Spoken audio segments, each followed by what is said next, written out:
법과 상식에 따라 하지 않겠습니까? 억울하신 부분들이 좀 있을 것 같은데 어떤 부분 그러십니까? 자, 그만하시죠.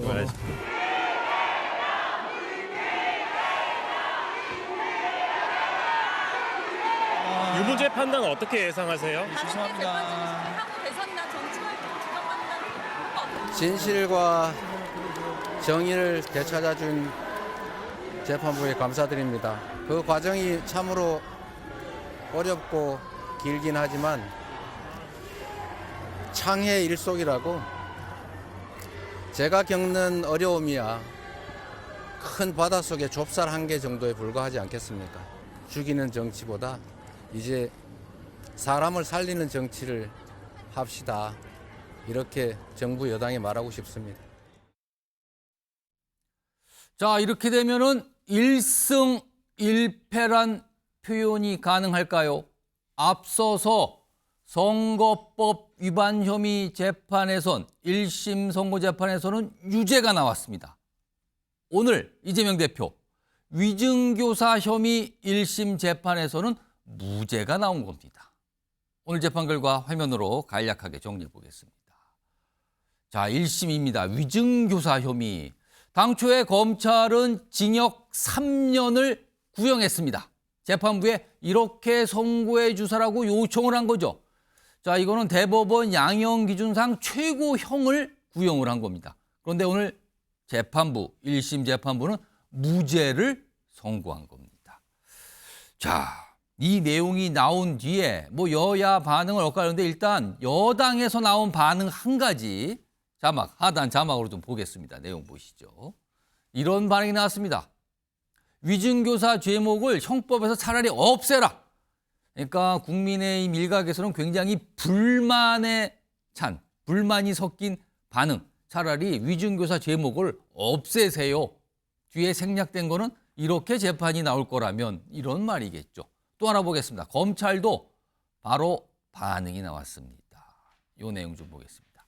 자, 이재명 대표의 위증교사 무죄에 납득 어렵다. 항소하겠다는 입장을 검찰이 곧바로 냈습니다. 이런 상황이 좀 가고 있어요. 자, 그럼요. 지금부터 이 얘기 좀 해볼 텐데요. 오늘요, 특별히 두 분의 여야에 속하 계시지만 이제 법조이신 두 분 모셨는데 송영훈 국민의힘 대변인 우선 나와 계시고요. 그리고 조기현 민주당 법률위 부위원장 자리하고 계십니다. 안녕하십니까? 자, 일단 이게 꽤 오래 전부터 진행되어 왔던 일이거든요. 이제 그동안 모습을 볼 수 있는 내용을 영상으로 좀 준비했는데 먼저 확인해 보겠습니다.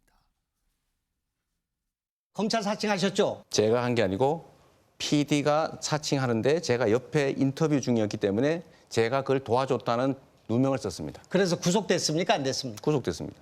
그래서 벌금형 받으셨죠? 네, 150만 원 받았습니다. 저는 검사를 사칭해서 전화한 일 없습니다. PD가 한 거를 옆에 인터뷰하고 있었다라는 이유로 제가 도와준 걸로 누명을 썼습니다.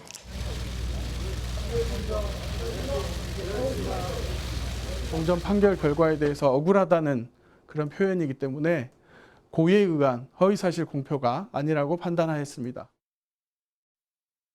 내가 타겟이 있는 대로 뭐 어차피 세월은 다 지났잖아요. 뭐 아니 너무 오래돼서 뭐 기억도 뭐 이 사건이 매우 정치적인 거래가 있는 그런 사건이었던 걸로 기억된다. 저 변론 요지서를 하나 보내드릴게요. 생각을 한번 되살려봐 주시고 우리 주장이었으니까 한번 기억도 되살려 보시고. 당시 내용을 알지 못한다고 분명히 말했음에도 불구하고 직접 여러 차례 전화로 김진성에게 자신이 원하는 대로 허위 증언해달라고 요구하여 김진성으로 하여금 2019년 2월 성남지원법정에서 사실과 달리 허위 증언을 하도록 위증을 교사했다는 겁니다. 지금까지 오늘 이 재판과 관련해서 흘러왔던 상황을 영상으로 정리했는데 이게 사실은요. 꽤 오래전부터 사실은 시작이 됐어요. 2002년이니까요. 벌써 22년 전에 있었던 일, 거기가 출발점이 된 겁니다.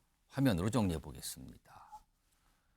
2002년 검사 사칭 사건이 이른바 일어나요. 방금 전에 보셨죠? 당시에 성남시장과 관련돼서 검사인 척하고 뭐 통화를 했고 이랬다. 이게 시작이 된 거거든요. 근데 2004년에 이재명 대표 검사 사칭 혐의로 유죄가 나옵니다. 일단 이 사건은 여기서 끝나요.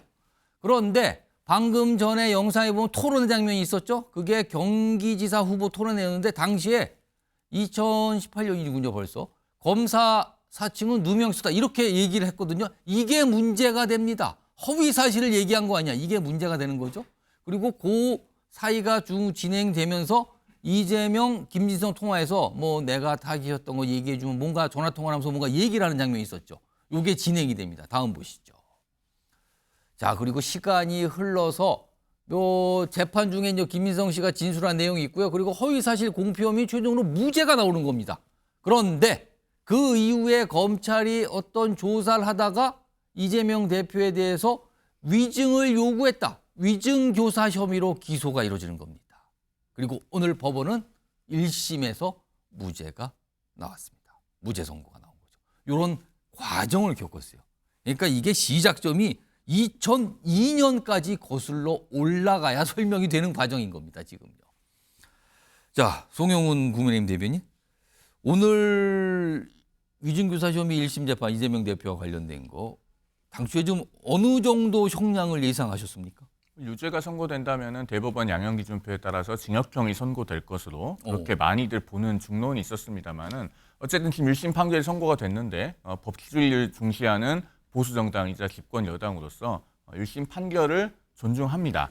다만 여기서 판결을 존중한다고 하는 것은 사법 시스템 전체에 대한 신뢰를 말하는 것입니다. 이 1심 판결은 항소심 또 상고심에서 만약에 오류가 있다면 바로잡힐 가능성이라고 하는 것이 제도적으로 보장되어 있는 것 아니겠습니까? 그렇습니다. 그렇기 때문에 검찰도 지금 즉시 항소 방침을 밝힌 마당에 예. 최종적인 판단이라기보다는 이것이 항소심이나 상고심에서 어떻게 다시 판단이 이루어질지도 한번 지켜볼 필요가 있을 것 같습니다. 제가 짧게만 덧붙이면 예. 아마 오늘 두고두고 자세히 말씀을 드리겠습니다만은 오늘 판결을 한마디로 요약하면은 만약에 이런 판결이 대법원까지 가서 그대로 확정이 된다면 예. 앞으로 위증교사는 상당한 빌드업 과정을 거쳐서 이른바 빌드업 위증교사를 하면 무죄가 된다. 이런 결론에 이르게 됩니다. 제가 차차 자세히 말씀드리겠습니다. 알겠습니다. 뭐 사실 이 무죄 선고가 됐을 때 서울중앙지법 앞에서 많은 민주당 의원들은 기다리고 있었어요. 그러면서 여러 가지 그 결과가 나왔을 때 어떤 반응들이 보는데 그건 이미 시청자분께서 많이 보셨을 거예요. 그리고 이제 궁금한 게 그동안 국민의힘에서는 유죄를 거의 확신하는 분위기였거든요. 근데 이제 무죄가 선고된 이후에 국민의힘 반응, 아까 짤막하게 뭐 여당 일각의 반응만 보여드렸는데 브리핑이 좀 있었습니다. 그 내용 들어보겠습니다. 1심 재판부의 판단을 존중하나 항소심 과정에서 다른 결론이 나올 가능성은 충분합니다. 특히 1심 판결로 정치적, 도의적 책무까지 면제되는 것은 아닙니다. 유죄가 선고될 가능성이 굉장히 높다 이렇게 판단을 했었는데 1심 판결에 대해서 뭐 비난을 하거나 할 생각은 없습니다. 다만 그 1심 판결이 이제 항소심 과정에서 또 다른 결론을 내릴 수도 있고요. 자, 조기현 부위원장. 사실 위증교사 혐의 오늘 1심 선고 재판을 앞두고 이재명 대표를 비롯해서 민주당에서 약간 사법부장에서 몸을 낮추는 모습이 좀 있었어요. 일각에서는 무죄 결과 나오는데 이런 게 좀 영향을 준 거 아닌가라는 시각도 있던데 아무튼 전체적인 오늘 판결에 대한 총평을 해주신다면요. 뭐 민주당 내에서는 일관되게 무죄를 예상했고 또 기대를 했고요. 그대로 결론이 나왔다고 봅니다. 다만 뭐 공직선거법 재판에서 전혀 예상치 못한 중형이 선고돼서 예. 우려하는 분위기도 있었죠. 그래서 한편으로 또 안도하는 분위기도 있습니다. 나와 있는 증거 또 다 알고 있지 않습니까? 위증을 교사했다는 이재명 대표의 녹취록 전문이 다 공개되어 있는 상태입니다. 위증 교사를 엄격하게 입증해야 되는 사건으로 보는 법원의 이 지금까지의 판례 취지상 예. 이 사건 역시 무죄 가능성이 좀 있다고 봤고요. 다만 사법부의 판단이라는 것은 법과 양심에 의한다고 하지만 독립된 재판부의 판단을 뭐 100% 예상한다는 건 쉽지 않기 때문에 예. 우려가 있었지만 뭐 기대했던 대로 나와서 다행이고요. 사법 시스템에 대한 존중은 당연합니다. 지금 뭐 송영 변호사님 말씀대로 민주당의 입장도 동일합니다. 다만 지난 허위사실 공표죄에 대한 판단에서 전혀 예상치 못한 결과에 대해서 여러 좀 격한 반응들이 있었는데 부적절했죠. 이제 그런 부분들을 이재명 대표가 엊그저께 메시지에서 명확하게 정리를 했고요. 예. 사법 시스템에 대한 존중의 민주당의 입장은 일관되다 이런 말씀 드리고 싶습니다. 자, 오늘 재판은 당초에 2시인데요. 시작이 한 10분 정도 늦어서 2시 10분 정도에 진행이 됐고요. 그리고 시간이 한 30분 정도 흘러서 2시 40분경에 결과가 알려졌습니다. 이재명 대표는 그 2시 좀 못 돼서 한 50분 요 언저리쯤에 법원에 도착하는 모습까지 좀 나왔습니다. 자, 그럼요. 오늘 판결문의 내용, 물론 이게 상세한 분석까지는 시간이 꽤 걸릴 거예요. 그리고 며칠씩 걸리기도 합니다. 워낙 설명이 많고 복잡하게 여러 가지 내용들을 설명하기 때문에. 그런데 오늘 이제 당장에 알려진 몇 가지 사안을 좀 초점을 두어서 분석을 좀 해볼 텐데 우선 첫 번째 내용입니다. 우선 보겠습니다. 바로 오늘 이런 내용이 나왔어요. 일단 이재명 대표는 무죄예요. 근데 이재명 대표와 관련돼 있는 김진성 씨, 그러니까 이 혐의가 이재명 대표가 김진성 씨에게 위증을 해달라라고 교사를 했다는 거잖아요. 그 혐의로 재판을 받았는데 이재명 대표는 무죄. 그런데요, 이 김진성 씨는 재판부가 이렇게 판단합니다. 법정에서 자신이 알지 못하거나 경험하지 않은 사실들에 관해 마치 김 전 시장으로부터 들어 알고 있는 것처럼 위증했다. 그래서 일부 내용에 대해서 위증을 했다고 판단하면서 벌금 500만 원을 선고를 합니다. 이 내용에 대해서 한동훈 대표가 오늘 짧게 입장을 밝힌 게 있어요. 그 내용 좀 마저 볼까요? 이렇게 됩니다. 이겁니다. 위증한 사람만 유죄이고 위증 교사, 그러니까 교사한 사람은 무죄라는 1심 판단. 수긍이 좀 어렵습니다. 이렇게 입장이 나왔는데 이 얘기 좀 해보겠습니다. 이것도 굉장히 쟁점으로 지금 떠올랐는데 우선 송영훈 대변인. 그러니까 위증은 있었어요. 김진성 씨의 어떤 얘기 중에 일부 위증이 있었지만 이재명 대표의 교사는 없었다. 이런 판단인 거예요. 이거 어떻게 좀 판단 보십니까? 지금 아직 판결문 전문이 공개가 되지 아직 않지 안 않았습니까? 예. 그리고 이제 재판부가 11쪽 분량의 설명 자료를 낸 상태인데 그래서 판결문 전체를 보지 못한 상태에서 말씀드린다는 것을 전제로 일단 좀 신중하게 말씀하신다라는 전제를 하겠습니다. 예, 그리고 재판부를 비난할 의도는 없다라고 하는 것을 전제로 말씀드리겠습니다. 예. 그런데 제가 이 설명 자료만 놓고 보기에는 이 판결의 논리에 상당히 모순되는 부분들이 많이 있습니다. 일단 오늘 재판부가요, 이 김진성 씨의 증언을 총 6부분으로 나눠서 봤습니다. 굉장히 자세하게 쪼갰네요. 예, 6부분으로 나눠서 그중에 4부분은 위증이 맞고 2부분은 위증이 아니다 이렇게 판단을 했는데 예. 그 위증이 아니라고 한 부분에 대해서 뒤에 다시 말씀드릴 기회가 있겠습니다만은 이 4부분에 대해서 그 김진성 씨가 위증을 한 것은 이재명 대표의 요청을 받고 한 것이 맞다라고 법원이 판단했습니다. 그리고 양형 이후에도 그것이 반영되어 있습니다. 그런데 이 증언들을 하나하나 나눠서 봤을 때 예. 재판부가 이재명 대표의 교사 행위가 있다라고 판시한 부분이 있습니다. 그것이 우리 언론인들께서 받아보신 설명 자료에서는 9쪽 하단에 있어요. 그런데 10페이지에 가면 무슨 내용이 나오냐면요. 이재명 대표가 이렇게 통화를 통해서 교사를 할 때에는 그 김진성 씨가 증인 신청이 되어 있지 않은 상태였고 증인 신문 사항도 예를 들면 뭐 확정이 안 되어 있었고 예. 그래서 어떤 증언을 할지가 구체적으로 확정이 되어 있지 않았기 때문에 그래서 소위 말하는 법률 용어로는 정범의 고의가 없다라고 지금 판시를 했는데요. 예. 이게 아까 제가 서두에서 말씀드린 이 판결이 그대로 확정되면 앞으로 빌드업 위증 교사를 하면 된다라고 하는 그 부분입니다. 즉 뭐냐면요. 이재명 대표와 김진성 씨 간의 위증 교사 혐의의 핵심이 되는 전화 통화는 2018년 12월 22일 예. 그리고 24일에 있었습니다. 예. 그리고 그 다음 달 17일에 김진성 씨를 증인 신청을 합니다. 예. 그리고 다시 그 다음 달 14일에 김진성 씨가 법정에 나가서 증언을 합니다. 그 시차가 지금 생겼네요. 전체 과정이 한 7주 반 정도 되는데요. 예. 그러면은 만약 이 판결 논리대로 하면 피고인이나 민사소송의 당사자가 이 유력한 증인이 될 사람에게 일찌감치 위증을 부탁해놓고 그 다음에 증인 신청을 하고 변호인에게 넘기고 증언이 이루어지면은 예.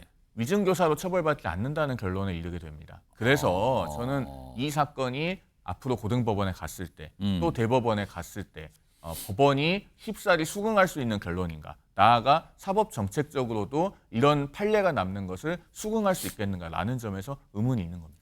자, 조기현 부위원장, 지금 송영훈 대변인의 요 말씀까지 포함해서, 그러니까 법원의 판단은 김진성 씨에 대해서 일부 위증은 있었지만 이재명 대표의 교사는 성립했다고 보기 어렵다, 이렇게 판단을 한 거거든요. 이건 어떻게 좀 봐야 될까요? 김진성 씨의 그 법정 증언 중에 6개로 나누어서 판단을 하는데요. 예. 그 4개에 대해서는 기억에 반하는 진술이라고 봤습니다. 예. 그런데 이재명 대표에 대해서는 위증 교사가 성립이 안 된다고 봤는데요. 예. 이 위증 교사죄에서는 조금 전에 말씀한 대로 이중의 고의가 2개가 있어야 됩니다. 그 그러니까 본인이 예. 이 교사본을 통해서 하든 뭘 하든 위증을 하겠다는 고의가 있어야 됩니다. 위증을 일단 뭔가 하겠다는 예. 마음이 있어야 된다. 그러니까 첫 번째. 정범으로서 고의라고 하죠. 그다음에 교사의 고의가 있어야 됩니다.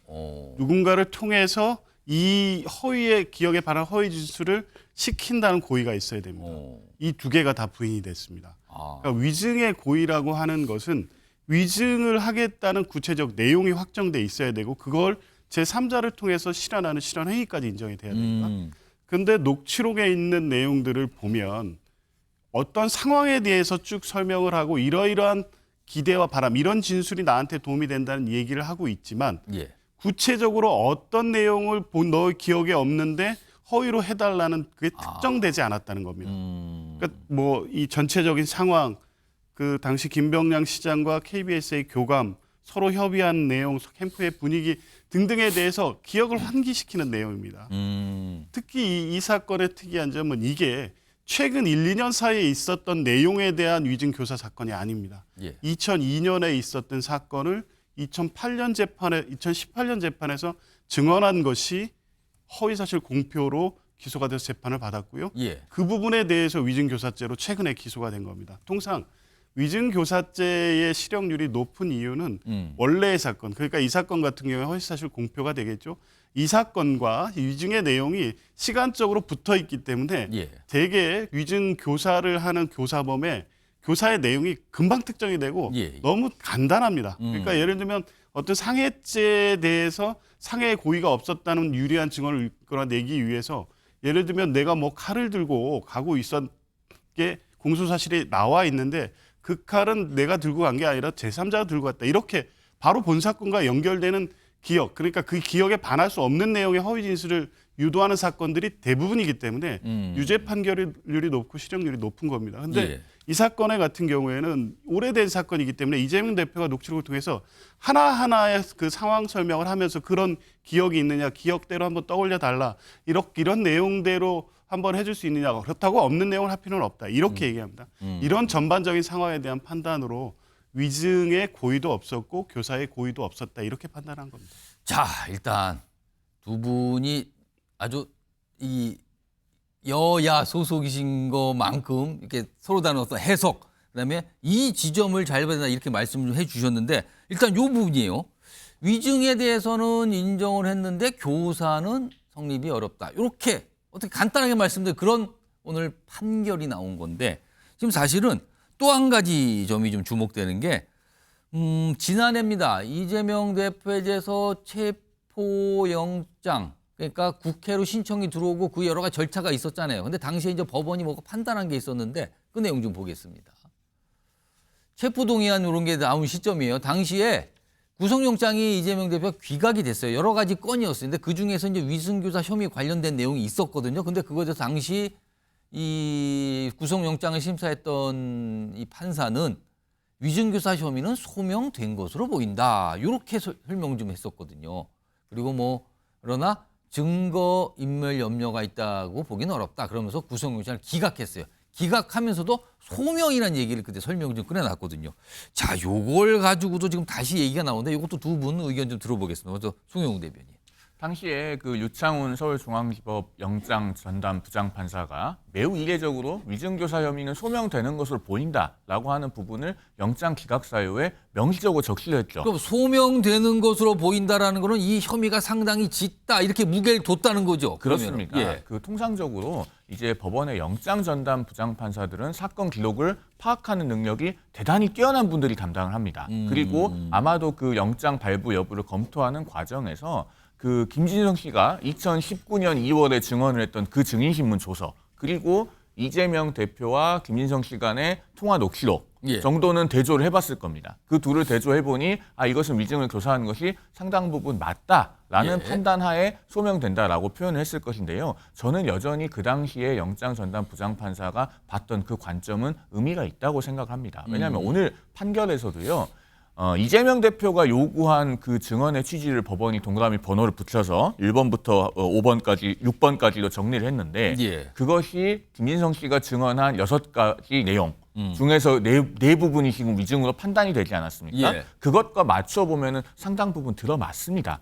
그래서 제가 뒷부분에서 그러면은 위증 교사를 인정하지 않고 정범의 고의도 없고 교사의 고의도 없다. 법률용어로 표현하자면 그렇게 판단한 부분에 대해서 의문을 갖고 있는 것이고 검찰이 지금 즉각 항소한다는 입장을 밝힌 것도 그런 배경하에 있다. 이렇게 말씀을 드리겠습니다. 자, 소기현 부위원입니다. 지난해 이제 구속영장에 대해서 판단했던 이 판사는 위증교사 혐의는 소명된 것으로 좀 보인다. 근데 오늘 1심 법원 판사는 그러니까 무죄를 내렸으니까 소명이 안 된다는 판단을 한 거잖아요. 이게 약간 뭐가 다르다. 지금 이런 반응이 바로 나왔어요, 오늘요. 이거 좀 어떻게 봐야 됩니까? 영장 실질 심사 단계에서는 범죄 혐의의 소명이라고 얘기합니다. 예.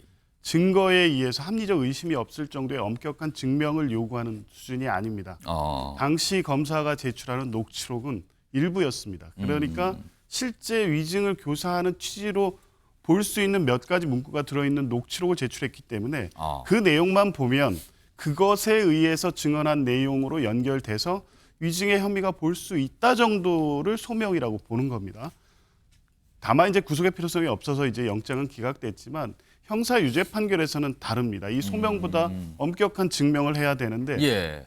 이 사건 1심 재판부가 전체 녹취록을 보고 또 그 뒤에 앞뒤 상황 또 2002년 사건 이 판결문 또 그 이후 2018년 허위사실 공표에 대한 판결문 그리고 그걸 둘러싼 16년간의 사실관계를 종합해 보면 이재명 대표가 김진성 씨와 통화한 두 번의 30분 통화 녹취의 내용은 특정의 기억에 반하는 허위 진술을 요구하는 내용이라기보다는 그 오래된 기억 안에 있는 내용들을 좀 끄집어내서 그중에 기억나는 대로 사실의 대로 없는 사실은 말할 필요 없이 이 내용이 전체적으로 종합되어 있기 때문에 검사가 기소한 기억에 반하는 허위의 진술을 교사하거나 요구한 내용으로 볼 수 없다고 판단한 겁니다. 그러니까 영장 실질 심사 단계에서 검찰이 얘기했던 내용 그리고 일부 소명된다고 판단했던 영장 담당 판사의 그 판단은 그 시기에는 유효한 법적 의미를 부여할 수 있지만 1심 전체의 증거관계로 판단한 1심 재판부의 판단이 더 정확하다고 봐야 된다. 이런 말씀드리고 싶습니다. 지금 여기서 제가 오늘 이 무죄 1심 선고가 나온 뒤에 주변에 있는 분들이 이거 궁금하다. 이건 어떻게 되는 겁니까? 물어본 건데 제가 두 분께 짧게 좀 답변을 해주시면 좋겠어요. 이제 변호사로서 법적으로 한번 판단해 주세요. 어떤 증언을 하는 증인을 예를 들어서 피고인이 접촉을 하거나 전화통화하는 거는 괜찮은 겁니까? 그거는? 경우에 따라 다르죠. 일단은 우리 사법연수원 교재에서도요. 그 증인신문 기술이라고 하는 책이 있는데 거기에서 보면은 변호인이 증인을 사전 면담하는 것 자체는 권장하고 있습니다. 다만 거기서 이제 위증을 요구하는 것과 같은 불법적인 행위를 하면 안 되는 거죠. 왜냐하면은 증인이 어디까지 알고 있는지를 파악을 해야 되기 때문에 그런 것은 오히려 변호인이 사전 준비를 해야 된다고 가르칩니다. 변호인은 접촉하면 그렇습니다. 그런데 이제 피고인의 경우에는요. 사실은 그 불구속 상태로 재판을 받을 때 특히나 그 구속이 돼서 보석 허가 상태로 재판을 받을 때 사건 관계인과 접촉하면 보석 취소 사유입니다. 그래서 예를 들면은요 이재명 대표가 당시에 뭐 선거법 위반 사건이니까 구속이 되지는 않았었습니다만은 같은 기준으로 보석 중인 피고인이 만약에 그 증인이 될 사람과 저렇게 접촉을 했다면은 당시에 아마 보석 허가 취소 사유가 되기에 충분했을 것이다. 저는 그렇게 보고요. 근데 김진성 씨는 당시에 이 접촉을 하고 전화 통화했을 때는 이미 증인이 된 상태는 아닌 건가요? 증인으로 신청되지는 않았지만 이재명 대표는 그 사람에게 법정 증언을 요구할 목적으로 통화를 했고 그래서 변론 요지서도 보내줬고 증언을 해달라는 요구를 명시적으로 하고 있죠. 자, 그다음에 이재명 대표와 그 김진성 씨 간의 통화에서 특이한 부분은 김진성 씨가 기억이 안 난다고 구체적으로 얘기를 합니다. 그리고 본인은 당시에 김병량 성남시장에 재선 도전하는 캠프에 나와 있었기 때문에 그 구체적인 내용을 잘 알지 못한다는 취지로도 얘기를 합니다. 그런데 이재명 대표가 계속 일방적으로 사건을 설명하다시피 하면서 기억을 주입하다시피 하고 또 그런 이야기를 들었다고 해주면 되지 뭐라고 하는 그 부분이 핵심이거든요. 그렇기 때문에 조금 전에 이제 영장 전담 부장판사는 전체 내용을 보지 못했을 것이다라고 말씀을 하시는데 예. 그 부분에 대해서 제가 정확하게 확인은 못했습니다만 어쨌든 그 핵심부는 달라지지 않기 때문에 그래서 이 사건에 대해서는 상급심에서 다시 판단을 받아봐야 되지 않겠나라고 하는 지금 검찰의 항소 의지도 피력이 된 것이다. 이 부분 말씀드리겠습니다. 또 한 가지 궁금한 건데 2심 얘기를 벌써부터 하셨어요. 지금 검찰에서 항소한다니까 2심으로 가는 거죠. 조기현 부위원장, 2심은 어떻게 진행이 될 거로 전망하십니까? 뭐 간단한 사건은 아니기 때문에 뭐 2심에 대한 대비도 민주당이나 이재명 대표로서는 뭐 철저히 하게 될 겁니다. 그런데 예. 이미 뭐 나와 있는 증거 또 사실관계의 녹취록 내용 특히 중요한 이번엔 다 알고 있지 않습니까? 이 부분에 대한 법리적 판단의 문제만 있는 겁니다. 그러면 지금까지 위증교사죄나 위증죄에 대한 기존의 판례에 비추어 1심 판단이 사실을 오해냈거나 법리를 잘못 적용했거나 했다고 볼 여지가 없다고 봅니다. 그래서 여전히 뭐 이재명 대표나 민주당 입장에서는 항소를 한다고 해도 1심의 판단이 달라질 일은 없을 것이다. 이렇게 보고 있습니다. 자, 알겠습니다. 여러 가지 이제 법적인 측면 따져봤는데 사실 오늘 이재명 대표의 위증교사 혐의 1심 선고 재판이 이루어지기 전 그리고 재판이 진행 중일 때 그리고 재판이 끝난 뒤에도 서울중앙지법 밖에서는요 집회들이 열렸어요. 제가 집회들이라고 말씀드렸습니다. 두 가지 다른 성격의 집회인 거죠. 일단 그와 관련된 모습 좀 확인해 보겠습니다. 정치검찰 해체하라! 이재명을 구속하라! 법정 구속하라!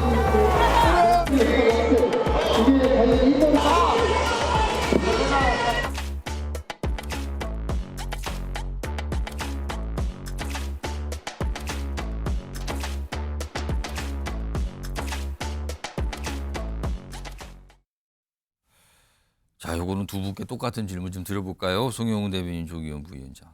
이거 언제까지 법원 밖에서 항상 저런 모습을 계속 봐야 됩니까? 지난 15일 선거법 혐의 재판 때도 그랬고요. 이번에도 그랬고요. 그럼 앞으로 이재명 대표 어떤 선고가 있는 재판마다 저런 모습 계속 나오는 겁니까? 송영훈 대변인. 이거 어떻게 봐야 됩니까? 그러니까 그런 점에서요. 민주당이 오늘 당장이라도 앞으로 장외 집회는 안 하겠다고 선언하고 이제 장외에서 철수해야 됩니다. 그 뭐 겨울 내내 장외 집회하려고 롱패딩 준비해 두셨으면 그 롱패딩은 불효 돕기 하는 용도로 좀 보내시고 지금은 이제 국회에 돌아와서 민생을 논의해야죠. 이 장외 집회가 11월 2일에 본격적으로 시작하지 않았습니까? 11월 15일 이재명 대표의 선거법 위반 사건 1심 재판을 약 2주 정도 남겨놓고 사실은 사법부를 겁박할 노골적인 의도를 가지고 실행한 그 장외 집회입니다. 그런데 지금 어쨌든 위증교사 사건은 1심이라고는 하지만 일단 무죄가 나왔잖아요. 그러면 민주당이 더더욱 장외 집회를 해야 될 이유도 없는 것이고 예. 그러면 더 이상 장외 집회하지 않겠다라고 선언을 하고 철수하면은 아마 저런 그 맞불 집회 이런 성격의 집회도 볼 일이 없을 것 같다라는 말씀을 드립니다. 조기현 부위원장. 이번 주말이 30일이거든요. 그때는 또 서울 시내에서 매주 지금 민주당 집회가 있잖아요. 이번 30일은 집회가 있는 겁니까? 없는 겁니까? 아직 얘기가 없던데 그거에 대해서는. 뭐 시민단체가 주최하는 집회는 계속되고 있고요. 민주당 주도의 이 집회는 아직 정해진 바는 없는데. 미적입니까? 예. 근데 그게 지금 국민의힘 쪽에서 얘기하는 것은 이 장애 집회가 이재명 대표가 15일, 25일 또 관련해서 다른 재판까지 여러 개가 있기 때문에 이것에 대해서 방탄한 집회라고 계속 주장을 했지만 지금 여당에서는 방탄 집회 이런 표현을 써요 지금. 그렇지 않죠. 그 내용은 김건희 여사의 특검을 촉구하는 집회였고요. 그 일정대로 하고 있는 겁니다. 지금 김건희 여사에 대한 특검 법안이 국회에 상정이 됐고요. 표결에 돼서 다시 거부권이 행사됐습니다. 28일 날 재표결이 예정돼 있습니다. 이 일정을 민주당이 11월 이전에 이미 예정하고 확정해 놓고 있었고요. 정확하게 28일 날 재표결 일정까지 고려해서 김건희 여사 특검법 수용을 촉구하는 집회로 잡고 있었던 겁니다. 이재명 대표의 재판과는 전혀 무관하고 주장되는 내용 또한 이재명 대표와 관련된 언급, 재판에 대한 언급은 없습니다. 그러니까 이걸 방탄 집회라고 철수하라고 하지 말고 이 집회가 갖는 내용 그리고 이것이 민주당만의 집회가 아니라는 부분, 시민들의 뭐 그 참여 인원이 줄고 있다라도 애써 그 의미를 축소하려고 하지 말고 그 다른 편에서 벌어지고 있는 교수들의 시국선이라든가 여러 가지 민심을 좀 제대로 파악하기 위한 노력을 하는 게 더 중요하다. 언제까지 이재명 대표의 재판만 보는 정치를 할 것이냐. 그러니까 국민의힘이 이재명 대표의 재판 관련해서 모든 사건을 연계시켜서 그걸 비판함으로써 지금 상황을 뭐 위기를 극복할 수 있다고 생각하지 말고 국민을 보는 정치를 하라 이런 말씀을 드리고 싶습니다. 제가 이것을 좀 말씀을 드려야 될 것 같아요. 왜냐하면은 자 11월 2일, 9일, 16일, 23일 네 번의 장외 집회가 있었지 않습니까? 그런데 2일과 9일에는요. 그 집회 현장 코앞에서 이재명 대표 무죄 탄원하는 그 탄원서 쓰는 부스를 차려놓고 실제로 무죄 서명을 받았습니다. 그다음에 16일은 선거법 위반 1심 선고 다음 날이었는데 이재명 대표가 연단에 올라와서 이재명 죽지 않고 펄펄하게 살아서 인사드린다. 이재명은 죽지 않는다. 이렇게 외쳤지 않습니까? 그리고 그렇게 3주 동안 하면서 장외 집회가 동력이 유지되지 않고 사람이 줄어들고 일반 시민의 참여는 극히 드물다는 것이 밝혀지니까 이제 23일 집회를 앞두고는 파란 옷 입지 말라. 깃발도 들고 오지 마라. 그렇게 하면서 일반 시민들이 많이 참여한 것 같은 그런 외관을 갖추려고 했는데 사람 숫자는 더 줄어들었잖아요. 그러니까 지난 4주간 방탄 집회를 한 게 맞습니다. 그러면은 민주당에서도 이제 1심 무죄 하나 나왔으면 장외 집회를 거두고 들어갈 만한 그런 시기가 됐다. 그런 말씀 다시 한번 드리겠습니다. 오늘 집회 그 법원 밖에도 계속 유지되고 있었잖아요. 집회들이요. 이게 1심 선고가 알려지니까 아마도 보니까 이제 보수 단체가 주최한 집회에서는 재판부에 대한 비판 막 이런 게 많이 나왔다고 그러고요. 반면에 진보 단체, 그러니까 어떻게 보면 친민주당 성향이라고 할 수 있겠죠. 그 집회에서는 뭐 눈물을 보이는 분도 있었다. 뭐 이렇게 아주 상반된 모습이 또 나타났다고 합니다. 갈라진 모습이 법원 밖에서 오늘 있었다는 얘기가 계속 나오네요. 이런 가운데요. 사실 국민의힘은 오늘 이 재판을 앞두고 그리고 이 재판에 대해서 여러 가지 얘기 그리고 민주당을 좀 약간 압박하는 듯한 말들이 그동안 있었는데 한동훈 대표의 경우도 이재명 대표가 오늘 재판에서 법정 구속 가능성이 있다 이런 얘기까지 꺼내놨거든요. 물론 국민의힘의 다른 의원들도 그런 얘기를 좀 했습니다. 우선 그 얘기부터 좀 들어보겠습니다. 법정 구속 가능성이 당연히 있다라고 생각합니다. 위증죄는 원래 사법부 신뢰를 저해시키고 또 법치주의를 무너뜨릴 수 있기 때문에 기본적으로 징역형 선고가 많이 이루어집니다. 만약에 징역 1년 이상의 실형이 선고되면 일반 국민들도 이 정도 실형이 선고됐을 때 법정 구속이기 때문에 야당 대표라고 해서 달리 볼 이유가 없거든요. 모든 국민이 법 앞에 평등하다라고 본다면 이 법정 구속 가능성은 있다고 볼 수 있습니다. 자, 이런 취지의 얘기가 국민의힘에서 꽤 나왔어요. 이재명 대표 오늘 뭐 유죄고요. 법정 구속될 수도 있어요. 뭐 이런 전망까지 내놨죠. 근데 결과는 이제 무죄로 나왔습니다. 그리고요. 오늘 한동훈 대표가 오늘 선고재판 결과 나온 뒤에 글로써 반응을 좀 보이게 있어요. 앞서서 짧게 알려줬는데 다른 반응이 좀 있습니다. 보시죠. 이겁니다. 위증교사 1심 무죄 판단 수긍하기 어렵다. 일단 이렇게 얘기합니다. 그러나 11월 15일 선거법 위반 혐의 1심 재판 여기서는 유죄, 중형이 나왔잖아요. 이 판결을 존중했듯 오늘 판결도 존중합니다. 수긍하기는 어렵지만 존중하겠습니다. 그러면서 민주당도 그러니까 11월 15일 선거법 위반 혐의 1심 유죄 판결 존중하길 바랍니다. 라고 얘기했습니다. 조기현 부위원장 일단 마지막 대목 15일 유죄 판결 재판 민주당도 존중하세요 이렇게 나왔어요. 이거 존중하는 분위기입니까? 여전히 약간 이거 문제 있다고 하는 분위기입니까? 저런 얘기가 나오는데 이거 어떻게 좀 보십니까? 당연히 존중하죠. 사법 시스템에 의해 따라서 나온 판결 자체에 대해서 부인하는 게 아닙니다. 다만 1심 재판부의 판결 내용에서 납득할 수 없다는 것이고 그걸 항소심에서 적극적으로 다퉈서 무죄 판결을 받겠다는 것이고요. 다만 판결 직후에 다소 격한 반응들은 좀 나왔어요. 사실 뭐 특정 대학 출신 맞느냐까지 얘기가 나왔거든요. 지금요. 부적절했던 것도 사실입니다. 이제 그런 부분이 사법부 전체에 대한 불신으로 이어진 것은 바람직하지 않다고 봤기 때문에 이재명 대표가 그런 부분에서 정확히 정리했고 적어도 그 부분에 대해서는 한동훈 대표와의 생각이 다를 리 없다. 이런 말씀을 드리고 싶은데 한동훈 대표의 저 입장 그 사법부 판단에 대한 존중 이전에 여전히 수긍할 수 없고 아쉬워하는 부분이 수긍은 좀 어렵지만이에요. 한동훈 대표가 이재명 대표의 이 재판 결과에 과몰입하는 이유를 모르지는 않습니다. 계속 이재명 대표에 대한 공격으로 사실 정치적 입지를 다져왔다고 볼 수 있죠. 총선 때는 2조 심판론이 있었고요.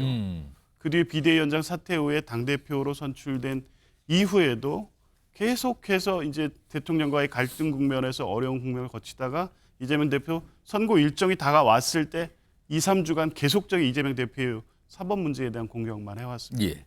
이것을 본인의 어떤 정치적 위기 돌파를 위한 도구로 삼으려고 한다고 하면 한동훈 대표의 어떤 정치적 리더십이 바로 설 리가 없습니다.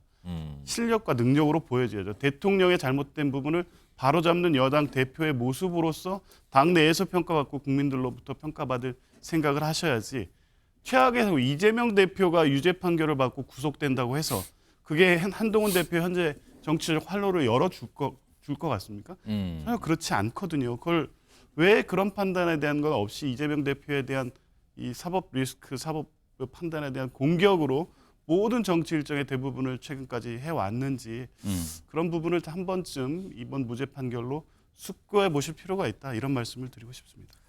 송영훈 대변인. 사실 한동훈 대표가 오늘 재판 앞서서 굉장히 이제 민주당과 이재명 대표를 압박하는 그런 발언들을 많이 했어요. 그리고 아까 법정 구속 이런 얘기까지 거론을 했었는데, 사실 오늘 1심 무죄 판결로 좀 머쓱해진 거 아닙니까, 한동훈 대표님? 글쎄요, 머쓱해졌다고는 생각하지 않습니다. 지금 이 순간에 상대당 대표에 대한 무죄 판결이지만 한동훈 대표가 그것을 존중한다고 표현하는 그 순간이 어떻게 보면은 그 보수 정당이자 집권 여당으로서의 국민의힘의 품격을 보여주는 것이거든요. 왜냐하면은 민주당은 이재명 대표에 대해서 징역형의 집행유예가 선고되고 나니까 당내에서 어떤 얘기까지 나왔습니까? 무슨 사법 살인이니, 뭐 서울법대 나온 판사가 맞느냐니, 뭐 입에 담기도 어려운 말들이 나왔습니다. 예. 그러니까 기초적으로 사법부에 대한 존중을 찾아볼 수가 없었거든요. 그런 부분에서 아마 국민들께서 보시기에는 많이 대비될 거라고 생각을 하고요. 그다음에 조금 전에 우리 조 부위원장께서 한동훈 대표가 그 이재명 대표의 재판에 대해서 과몰입하고 있다, 이렇게 말씀을 하셔서 제가 좀 한 말씀 드리면은, 이재명 대표가 그동안에 본인의 재판으로 인해서 헌정에 대한 공격을 너무나 많이 해오지 않았습니까? 그러면서 검사 탄핵, 뭐 각종의 탄핵 소추권을 남발하고 또 조기 대선, 뭐 탄핵, 대통령 탄핵 이런 걸 시사하면서 헌정에 대한 공격을 계속해 왔습니다. 예. 그런 것들이 결국 이재명 대표 본인의 사법 리스크 때문에 우리 정치가 크게 왜곡되어 왔거든요. 그런 것들을 바로잡을 수 있는 하나의 계기로서 이재명 대표 재판의 결과에 주목했던 것이지, 어떤 이재명 대표에 대한 사감이 있거나 정치적 반사 이익을 얻기 위한 것이 전혀 아니다라는 것을 말씀드립니다.